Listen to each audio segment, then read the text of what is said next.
नमस्कार बच्चों, good morning. हम 4 पाठ पढ़ चुके हैं। कितने पाठ पढ़ चुके हैं? 4 पाठ पढ़ चुके हैं। ठीक है। हमने देव पाठ पूरा किया था।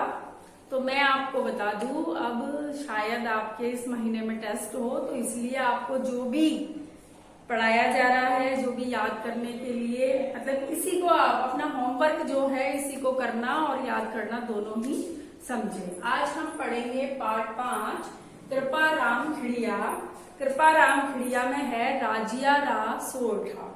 ठीक है, लेकिन पहले हम कृपा राम खिड़िया के बारे में बात करेंगे, फिर हम राजिया रा सोरठा पढ़ेंगे।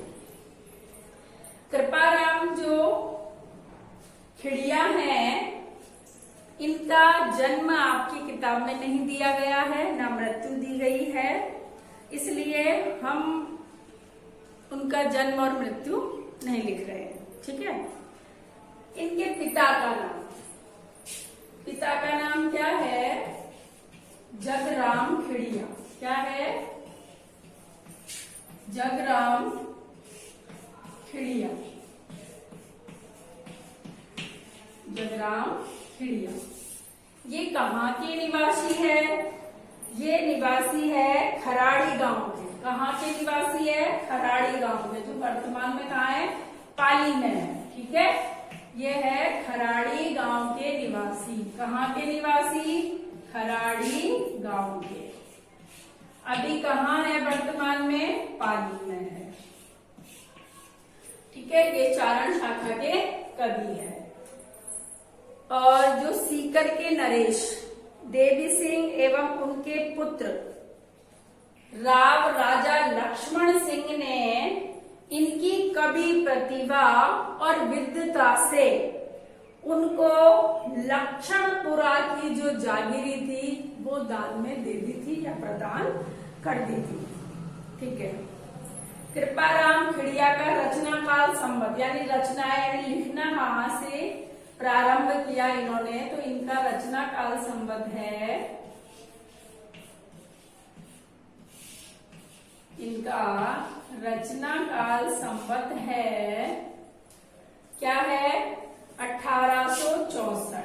क्या है? 1864। रचना काल संबंध 1864। इनकी रचनाओं में राजिया रा सोरठा का चालकनेसी तथा अलंकार ग्रंथ के नाम गिनाए जाते हैं, पर वर्तमान में केवल राजिया रा सोरठा ही उपलब्ध है। वो चालकनेसी और अनेक अलंकार हैं, वो नहीं है। केवल जो हमारे पास उपलब्ध है और जो वर्तमान में प्राप्त है, जिसका साक्ष्य प्राप्त है, वो है राजिया रा सोरठा। कौन सी है? राजिया रा सोरठा। अब मैं आपको बताती हूँ कि राजिया रा सोरठा की रचना क्यों करी और कैसे हुई। ठीक है। रचनाएं हैं राजिया रा। अभी हम जैसे दोहे होते हैं ना, अपने दोहे होते हैं, पद होते हैं, वैसे ही सोरठा भी होते हैं। ये राजस्थानी भाषा में है और डिंगल भाषा का प्रयोग किया गया है। देखो, हिंदी भाषा बाद में आई है, पहले हमारी कौन सी थी? संस्कृत थी। संस्कृत से फिर पाली हुई, पाली से फिर अपभ्रंश हुई, अपभ्रंश से फिर ये डिंगल पिंगल मिला करके राजस्थानी मिश्रित भाषा हुई। ये अपने क्षेत्रीय भाषाएं होती है। ठीक है। राजिया रा सोरठा, चालकनेसी, ये आदि रचनाएं हैं, लेकिन हमें वर्तमान में राजिया रा सोरठा ही प्राप्त है। ठीक है। राजिया रा जो सोरठा है, उसकी रचना कवि ने अपना सेवक था राजा राम। कवि का सेवक कौन था? सेवक कौन था इनका? राजा राम।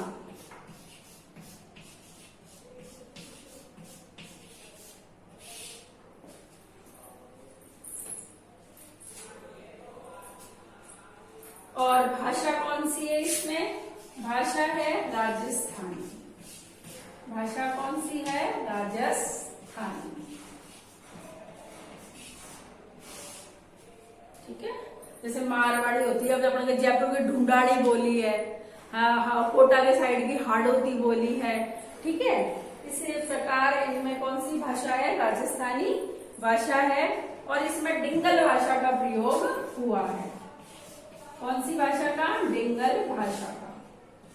जैसे हमने मारवाड़ी, मारवाड़ा, ढूंढाड़ी, हाड़ौती, पूर्वी हिंदी, पश्चिमी हिंदी, मराठी है, ये सब भाषाएं तो हैं। इसी प्रकार से ये क्षेत्रीय भाषा है डिंगल भाषा।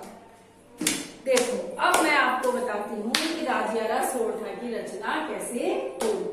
कवि का ये सेवक है राजा राम। कौन है, राजा राम।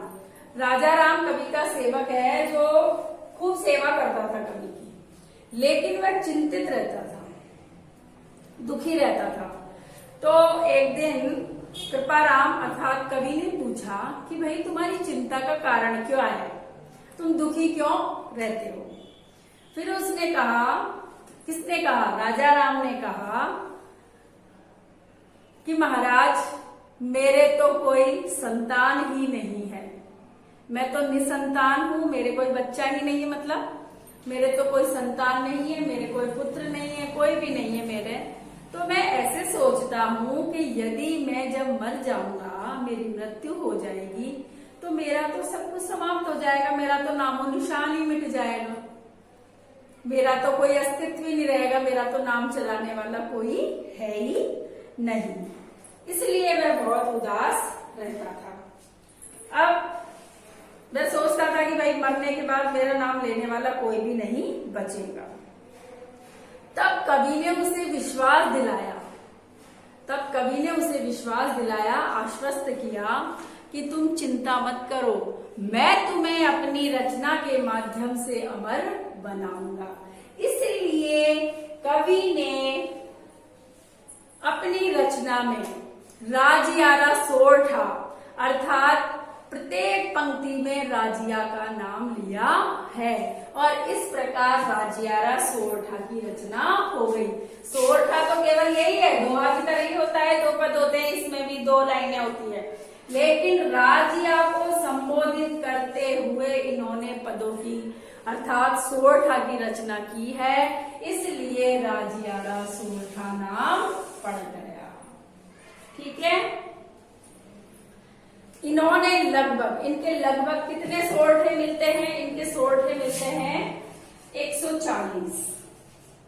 नीतिगत बातें हैं सब में, इनके सोरठे मिलते हैं 140। ठीक है, अब देखिए दोबारा एक बार इसको रिपीट कर लेते हैं कि कृपाराम खिड़िया है, इनके पिता का नाम जगराम खिड़िया है, ये खिलाड़ी गांव के थे जो वर्तमान में पाली में है, और इन्होंने जब रचना शुरू की तो उस समय लगभग संवत 1864 था, और इनकी रचनाएं हैं राजियारा सोरठा और चालकनेसी। लेकिन वर्तमान में हमें केवल राजियारा सोरठा ही उपलब्ध है, बाकी रचनाएं हमें उपलब्ध नहीं है। इनके सेवक थे राजा राम, और इनकी भाषा थी राजस्थानी, और डिंगल भाषा का भी इसमें प्रयोग हुआ है। इनके सोरठों की संख्या है 140। अपने सेवक को अमर बनाने के लिए इन्होंने राजियारा सोरठा की रचना की। ठीक है, अब आपको जो ये कवि परिचय दे रखा है, कवि का जीवन परिचय जो दे रखा है आपको, वह आज आपको पढ़ना है। और जैसे मैंने आपको बता रखा है कि पाठ कैसे शुरू करते हैं, वैसे आपको शुरू करना है। इसी तरीके से लिखना है, ऐसा पूरा लाइन लिखने की कोई आवश्यकता नहीं है। ऐसे कैसे लिखो, अब आप अपनी डायरी नोट कीजिए। डायरी में लिखोगे पाठ 5 के कवि परिचय लिखिए। पाठ 5 का लिखो, पाठ 5 का कवि परिचय लिखिए। लिखे व याद करें, लिखे व याद करें। याद करना हाथों हाथ करिए काम, क्योंकि टेस्ट कभी भी हो सकते हैं, केवल आपको 2 दिन पहले ही सूचित किया जाएगा। ठीक है, पाठ 5 का कवि परिचय लिखे व याद करें। आज आपको ये अच्छी तरह पढ़ना है। नहीं समझ में आए कुछ भी तो आप क्या करेंगे, कमेंट बॉक्स में लिख देना। नहीं लिख सकते हो तो आप कॉल कर लेना। अगर कॉल भी नहीं कर सकते हो आप स्कूल आकर के पूछ लेना। आज की क्लास में तो बस हम इतना ही पढ़ेंगे, लेकिन ये परिचय आपको याद करना है। और मैं बार बार कहती हूँ कि आप साथ के साथ वीडियो देखते जाए, अपना होमवर्क पूरा करें और साथ के साथ ही याद करें। आज की क्लास में बस इतना ही। फिर राजिया के सोल्ठों के साथ हम फिर उपस्थित होंगे।